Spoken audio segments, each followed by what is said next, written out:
What's up, guys? Welcome back to my channel. We are back with another Diddy video, and today we are on trial day 31, and we are doing part 2 of the prosecution's closing statements. So we're gonna jump right into it. So she says that Diddy threatened to show Jane's hotel night videos to her child's father, and we all know who her child's father is rumored to be. Um, so that would have been detrimental. She talked about how Cassie was so young when he met her. She was only 19 and he was in his 30s.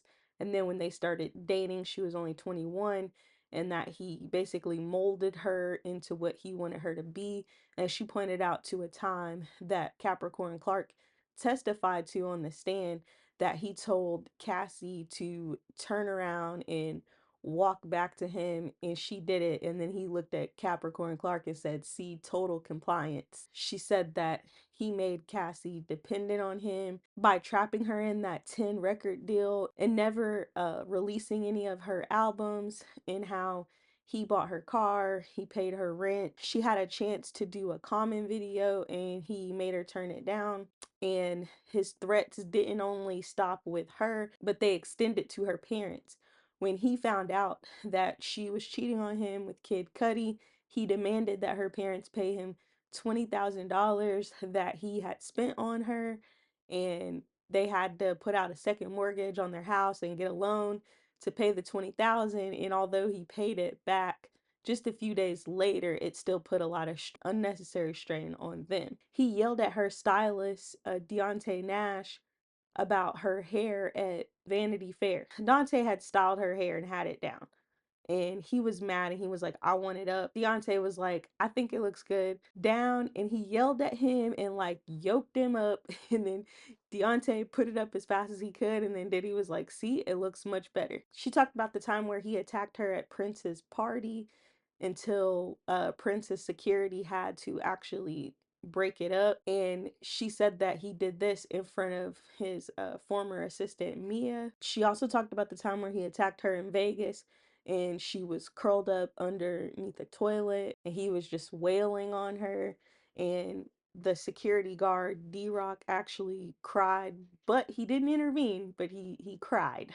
Then she brought up Bana and her alleging that he dangled her over the balcony, and when that was proven to be incorrect because he wasn't even in town on the date that she said that he did it. He was like all the way on the East Coast. So the prosecutor said that she may have gotten the date wrong, but she still had injuries. Then she brings up that he AR'd Cassie while they were in Malibu, and that because she was trauma bonded with him, she had consensual sex with him a week later. And she said that when Cassie texted him that she loved their freak offs when they both wanted it, that doesn't mean that she wanted it every single time.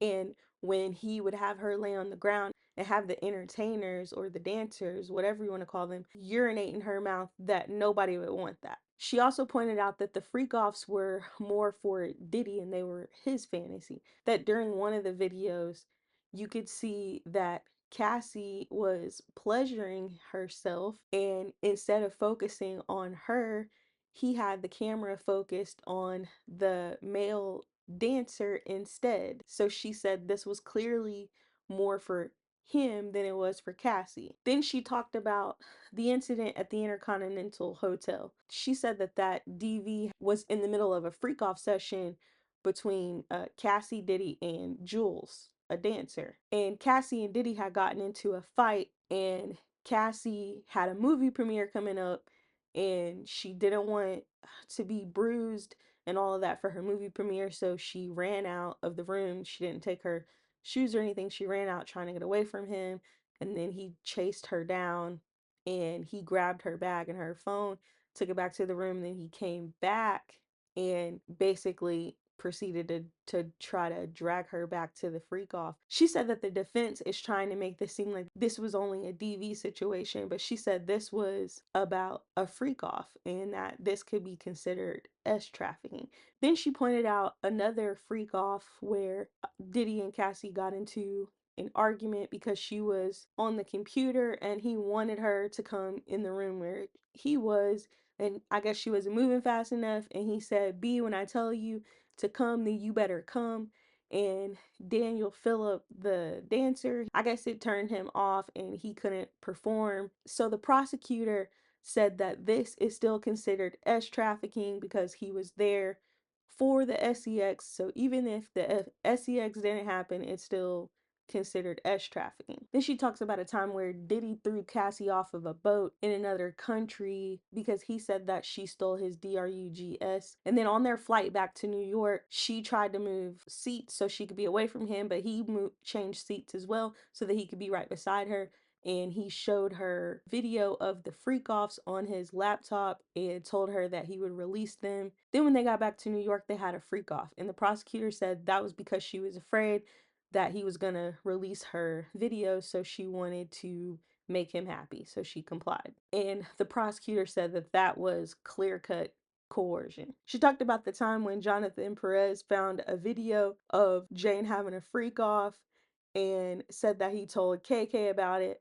So that proved that both of them knew that the freak offs were going on and they can be considered co-conspirators. And then she said for count 3, which is transportation for the purposes of prostitution, she showed texts of Diddy asking a dancer for his name for a flight, and she showed receipts from him paying for a car for him. She showed a $2,000 bill from the London hotel for him, and she showed a text where he said that he would tip him, and the prosecutor said, tip him for what? For SEX. She showed invoices where he flew Reggie, another dancer, to LA from Vegas, and where Jane sent him $1,100 on Cash App. And she showed an invoice from the hotel where there was damage of $4,000, and the hotel staff found bodily fluids on the floor. And she said that it's obvious what was going on here. She said it couldn't be clearer. She said that every time that KK helped to arrange travel for these dancers for Wild King Night, that she was a part of the crime. She may not have liked it, but she was a part of it. She pointed out that KK specifically helped Cabral, which is another dancer, book his flight, and Diddy asked her for cash on that same trip, and the prosecutor is saying that she must have known that the cash was going to Cabral. And she said that every time that KK facilitated travel for any of these dancers, that this was a RICO act. And she reiterated to the jury that they only needed 2. Then she got into the forced labor. So she said that Cassie and Jane were forced to do freak offs, and that could be considered forced labor because sometimes they were having these freak offs for days on end and they weren't able to get a lot of sleep during the freak off sessions, and that it took them weeks to recover afterwards. And she said that this was work. Then she talked about his former assistant Mia and how she said that she went 5 days without sleep, and she said that's forced labor. And then she talked about the time that he essayed Mia and the time that she was packing for him in his closet and he forced her to give him oral, or the time that he climbed in bed with her and essayed her. And she said that those were traumatic events and those can also be considered forced labor. And then she wrapped it up by saying to the jury that you heard from Kid Cudi. You heard about how Diddy broke into his home and how he had his Porsche 911 blown up.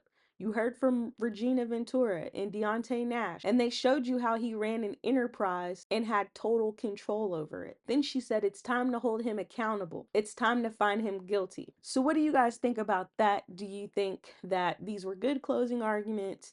Let me know in the comments down below. Thank you so much for watching.